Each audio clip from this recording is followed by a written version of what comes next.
আসসালামু আলাইকুম, স্বাগতম মুনিস কুকিংয়ে।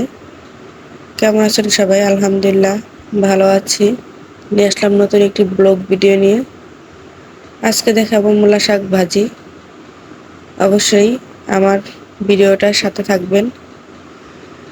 ভিডিও না টেনে দেখার অনুরোধ রইল, কারণ সম্পূর্ণ ভিডিও দেখলেই কিন্তু ফেসবুক মামা এটা ধরে ফেলবে, আপনাদের অ্যাক্টিভ মনে করবে।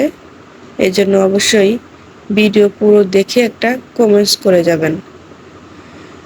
আমি মূলা শাকটা পেঁয়াজ এবং কাঁচামরিচ দিয়ে সিদ্ধ করে নিয়েছি। এখন এটাকে ফোড়ন দিব। এর আগে শুকনো মরিচটা ভেজে নিলাম ভালোভাবে।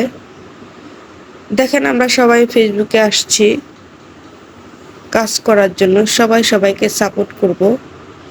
সাপোর্ট করলেই কিন্তু আমরা সবাই একটা সময় নিজেদের ইচ্ছা পূরণ করতে পারবো। এর জন্য করতে হবে পরিশ্রম, লাগবে ধৈর্য। ধৈর্য ছাড়া আমরা কিন্তু এগোতে পারবো না।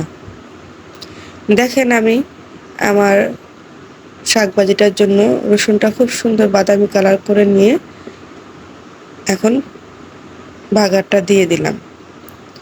শাক ভাজিটা খুব সুন্দরভাবে হয়ে গেল। অবশ্যই মূলা শাকটা কেমন হয়েছে কমেন্টস করে জানাবেন। এতে এঙ্গেজমেন্ট, ভিউ, সাথে ফলোয়ারও নিয়ে আসবে।